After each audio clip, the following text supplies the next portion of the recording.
अस्सलाम वालेकुम students, welcome to world of education. और आज आपको वर्ल्ड ऑफ एजुकेशन की इस वीडियो के अंदर असाइनमेंट MGT211 की जो है वो उसका सोल्यूशन प्रोवाइड करूंगा। वीडियो स्टार्ट करने से पहले रिक्वेस्ट आप तमाम तर लोगों से है कि प्लीज़ चैनल को सब्सक्राइब जरूर कीजिएगा ताकि आपको आने वाले दिनों के अंदर इस तरह की मज़ीद इन्फॉर्मेटिव वीडियोज़ जो है वो मिल सकें।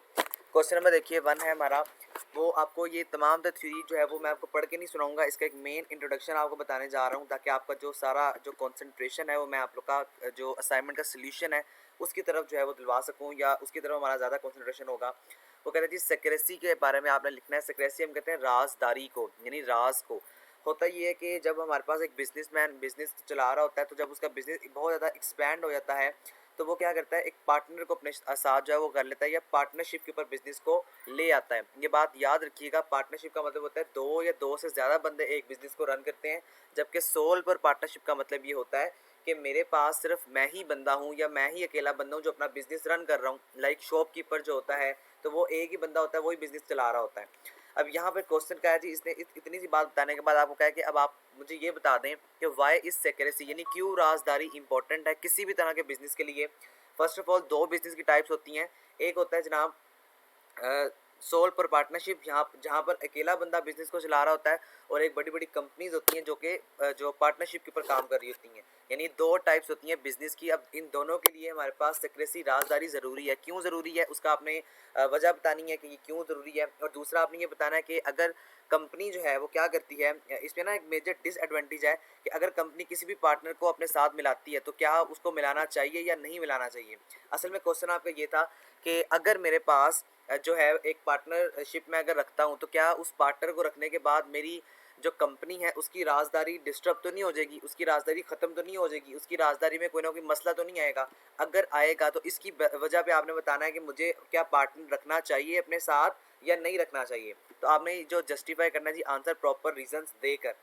सोल्यूशन की तरफ चलते हैं। मैंने इसका सोल्यूशन लिखा हुआ है, secrecy is very important. Secrecy बहुत ज़्यादा इंपॉर्टेंट है to both kind of businesses, दोनों जो बिजनेस की काइंड है उनके लिए। दोनों काइंड मैंने अभी आपको बता दिया। पहली काइंड सोल पर पार्टनरशिप जिसके अंदर एक ही बंदा बिजनेस को चला रहा होता है। दूसरी काइंड पार्टनरशिप जहाँ पर दो या दो से ज़्यादा बंदे बिजनेस को रन कर रहे होते हैं। अच्छा जी, यही बात मैंने बताई है। लाइक मिसाल के तौर पे पार्टनरशिप और सोल पर पार्टनरशिप। इट इज़ इंपॉर्टेंट, ये इंपॉर्टेंट है बिकॉज मे बी कंपटीटर्स, यानी सेक्रेसी क्यों ज़रूरी होती है आपको पता है। जिस तरह मोबाइल बनाने वाली कंपनीज हैं, अब फर्स्ट कर लें जिस तरह आईफोन ब्रांड है, अब इस आईफोन के जो कंपटीटर है वो सैमसंग भी है, ओप्पो भी है, वीवो भी है, इन्फिनिक्स भी है, टेक्नो भी है, बाकी अदर कंपनी सोनी कंपनी है वो भी है। यानी there are many competitors of the iPhone, बहुत ज़्यादा कंपटीटर्स हैं आईफोन के। इसी तरह से जो अगर आप कंप्यूटर्स बनाने वाली कंपनी की बात करें तो डेल कंपनी है, एसर कंपनी है, एचपी कंपनी है। तो बहुत ज़्यादा कंपटीटर्स हमारे पास मौजूद होते हैं। अब हम अपनी जो प्रोडक्ट तैयार करते हैं ना, उस प्रोडक्ट को तैयार करने में हम कुछ राजदारी रखते हैं।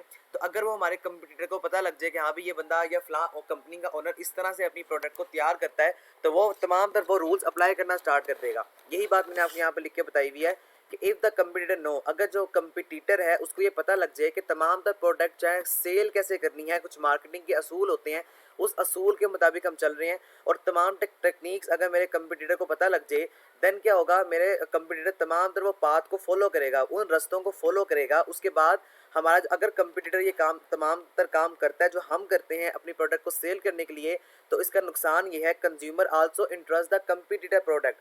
जो कंज्यूमर है वो कंपटीटर के प्रोडक्ट में इंटरेस्ट लेना स्टार्ट कर देगा। और जब कंज्यूमर, मेरा कंज्यूमर कौन होता है, वो कस्टमर होता है जो हमारी प्रोडक्ट को सेल करता है या हमारी प्रोडक्ट को परचेज करता है। तो कंज्यूमर क्या करेगा, अगर देखेगा हाँ भी अगर फ़लाँ जो है वो कंपटीटर या फ़लाँ कंपनी भी इस तरह की चीज़ें बना रही है तो उसकी भी ट्राई करनी चाहिए। अब मेरा कंज्यूमर जो किसी मेरे कंपटीटर की तरफ जा रहा है या मेरा कंज्यूमर जो है वो किसी दूसरे कंपटीटर की प्रोडक्ट को परचेज कर रहा है, तो यहाँ से मुझे नुकसान हो रहा है, यहाँ से मुझे लॉस हो रहा है। तो that's was the main reason secrecy, यानी राजदारी बड़ी इंपॉर्टेंट है अगर वो आप सोल पर पार्टनरशिप में बात करें या अगर वो आप पार्टनरशिप की बात करें। आगे मैंने फर्दर ये लिखा हुआ है, ओके जी, आगे मैंने ये लिखा है सेक्रेसी राजदारी इज़ आल्सो इम्पोर्टेंट। ये इस वजह से भी ज़रूरी है कि हमारा प्रॉफिट और हमारा लॉस कितना है, क्योंकि अगर हमारे जो मुख्तलिफ तरह के स्टेक होल्डर्स होते हैं, मुख्तलिफ तरह के इन्वेस्टर्स होते हैं, अगर उनको पता लग जाए कि फ़लाँ कंपनी लॉस में जा रही है तो वो हमारे साथ फिर बाद में क्या करेंगे, हमारे साथ वो जो है वो हमारे पार्टनर नहीं बनेंगे। तो ये भी हमारे लिए ज़्यादा ज़रूरी कि हम अपने प्रॉफिट की और अपने इन्फॉर्मेशन की प्रॉफिट और लॉस की इन्फॉर्मेशन अपने तक ही महदूद रखें, अपने से बाहर या कंपनी से बाहर किसी बंदे को ना बताएं। उसके आगे मैंने लिखा जी, इट हैज़ डीप इम्पैक्ट, ये बड़ा डीप इम्पैक्ट रखती है ऑन ओवर प्रोडक्ट, हमारी प्रोडक्ट पर। Failure to product and secure confidential information में not only the lead to the loss of the business.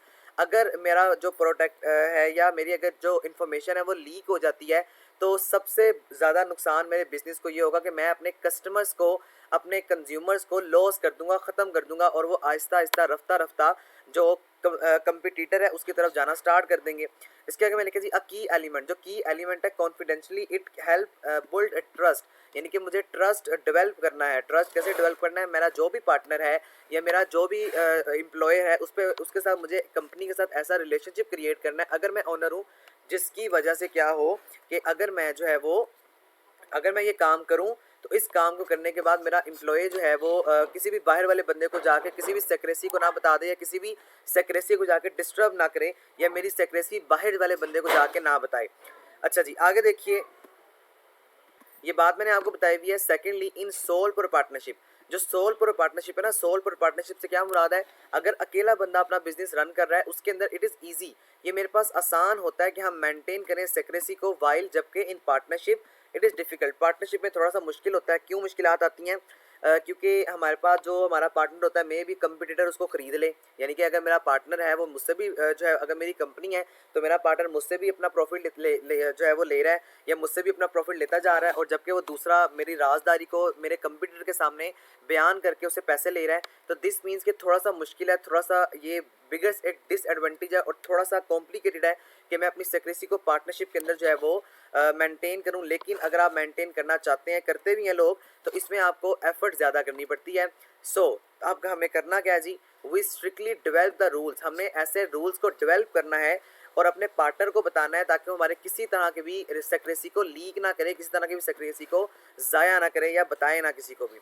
अच्छा, अब हम चलेंगे पार्ट बी पे। Should the individual opt for partnership mode, क्योंकि क्वेश्चन ये था कि अगर एक बंदा रन कर रहा है अपना बिजनेस, तो उसका बिजनेस एक्सपैंड हो गया, ज़्यादा हो गया, तो वो जो बिजनेस है उसमें पार्टनरशिप लेकर आएगा, तो क्या उसे पार्टनरशिप करनी चाहिए या क्या क्या वो पार्टनर बनाए? तो इसका जवाब मैंने इस तरह लिखा है, येस ऑफ कोर्स, बिल्कुल उसे पार्टनरशिप करनी चाहिए। क्यों करनी चाहिए उसको? देखिए, एक तरफ हमारे पास बिगेस्ट डिसएडवांटेज है किसका, पार्टनरशिप का। देखिए मैं लिखा हुआ है, इफ़ अगर there is a biggest disadvantage of partnership, अगर मेरे पास एक बड़ा मसला है पार्टनरशिप का, तो दूसरी तरफ मेरे पास जो है वो लैक ऑफ सिक्रेसी है, but there are many rules, मेरे पास बहुत ज़्यादा ऐसे रूल्स हैं और बहुत ज़्यादा ऐसे लाज हैं पाकिस्तान के अंदर। अगर हमारा कोई भी पार्टनरशिप चीट करता है कंपनी के साथ, if someone partnership cheat the company, अगर वो चीट करेगा कंपनी के साथ, then according to rules and laws, तो हमारे कंपनी के बनाए हुए रूल्स के मुताबिक और लॉज के मुताबिक ही या शी इज़ अरेस्टेड, हम उसको अरेस्ट करवा देंगे, and also given the punishment according to law, और अपने लॉ के मुताबिक हम उसको पनिश करेंगे, and also partner pays the fine, और जो हमारा पार्टनर होगा वो फाइन को पे करेगा जो कंपनी डिसाइड करेगी। तो ये हमारे पास रूल्स हैं या ये हमारे पास रेगुलेशंस हैं, जिन रूल्स और रेगुलेशन की बेस पे मैं ये कहूँगा कि मुझे पार्टनरशिप करनी चाहिए। लेकिन पार्टनरशिप करने के साथ साथ मुझे अपने तमाम तर जो कवायद हैं, तमाम तर जो रूल्स हैं, लाज हैं, उनको भी पार्टनरशिप को जो है वो बताना है और उस पर प्रॉपर्ली उसके आर्गूमेंट्स करने हैं, उसके साइन लेने हैं, ताकि किसी तरह की मुश्किलात का सामना जो है वो मुझे इन फ्यूचर ना करना पड़े। तो ये मेरे पास बेसिक जो है वो हमारे पास कमेंट्स हैं, जिन कमेंट्स की बेस पे हम ये कह सकते हैं कि जी मुझे बिल्कुल पार्टनरशिप करनी चाहिए, क्योंकि पाकिस्तान में रूल नाम की, ला नाम की, कानून नाम की कोई चीज़ अभी अवेलेबल है। इसको आप एज इट इज़ कॉपी कर सकते हैं, कोई रिस्ट्रिक्शन नहीं है। ठीक है, मैं अगर इसको दोबारा आपको दिखा दूं तो आप एज इट इज़ इसको कॉपी करें, कॉपी करने के बाद आप करें इस तरह से कि आप इसको अपनी वर्डिंग में लिख लें, अपने जो वर्ड्स हैं उनको चेंज कर लें, जहाँ पर सिनोनिम्स आ जाते हैं वहाँ पर आप सिनोनिम्स को लिख लें, जहाँ पर आपको समझ, मैंने होपफुली इतना काबिल ज़रूर कर दिया कि आप इसको अपनी वर्डिंग में लिख सकते हैं, तो आप इसको अपनी वर्डिंग में ज़रूर लिखें। इसके अलावा मेरी रिक्वेस्ट आप लोगों से ये है कि एज इट इज़ आप लोगों ने इसको उठा के नहीं लिखना। अगर आप एज इट इज़ लिखेंगे फिर आप लोगों में से हो सकता है कि दूसरा बंदा भी इसको एज इट इज़ लिख ले, तो ना तो आपके नंबर आएंगे बाद में, ना किसी दूसरे बंदे के नंबर आएंगे। और दूसरी बात ये कि ये 110% करेक्ट सोल्यूशन है। और मेरी आप लोगों से दोबारा रिक्वेस्ट ये है कि इस सोल्यूशन को आप लोगों ने गूगल पे सर्च नहीं करना। अगर आप गूगल पे सर्च करेंगे तो यूट्यूब का जो यूनिवर्सिटी का एल्गोरिथम है वो आपके सोल्यूशन को कैच कर लेगा, पकड़ लेगा और फिर आपको 0 मार्क जो है वो बाद में दे दिए जाएंगे। फिर कहूँगा एज इट इज़ आप लोगों ने इसको नहीं लिखना, एज इट इज़ लिखेंगे तो फिर आपके नंबर नहीं आएंगे और फिर आप लोग कहेंगे कि मैंने आप लोगों को सही सोल्यूशन प्रोवाइड नहीं किया। इसको आप एज इट इज़ उठा के ना लिखें, बल्कि अपना जो कॉन्सेप्ट है, अपना जो अपनी वर्डिंग है उसमें लिखें, ताकि आपको नंबर जो है वो दिखाया जा सके और आपको नंबर मिले। तो ये सोल्यूशन था। होपफुली मैंने आपको सोल्यूशन जो है वो बता दिया है और होपफुली आपको समझ भी आ चुका होगा। तमाम तर बातें बड़ी इंपॉर्टेंट है इसके अंदर, पेपर के पॉइंट ऑफ व्यू से भी थोड़ा सा इंपॉर्टेंट कॉन्सेप्ट है, तो इसको अपने माइंड में आपने ज़रूर रखना है और अपनी वर्डिंग में इसको लाजमन चेंज करना है। इंशाल्लाह मैं आपको मिड टर्म की तैयारी MGT 211 के हवाले से इसी चैनल पर करवाऊंगा। तो काइंडली मेरे चैनल को सब्सक्राइब करना मत भूलें, बेल आइकन पर लाजमी प्रेस करने के बाद ऑल पर क्लिक करें ताकि आपको हर न्यू आने वाली वीडियो का नोटिफिकेशन जो है वो मिल सके। इसी के साथ साथ स्टूडेंट्स मेरी वीडियो को लाइक और दोस्तों के साथ शेयर प्लीज़ ज़रूर कीजिएगा। Thank you so much. अल्लाह हाफिज़।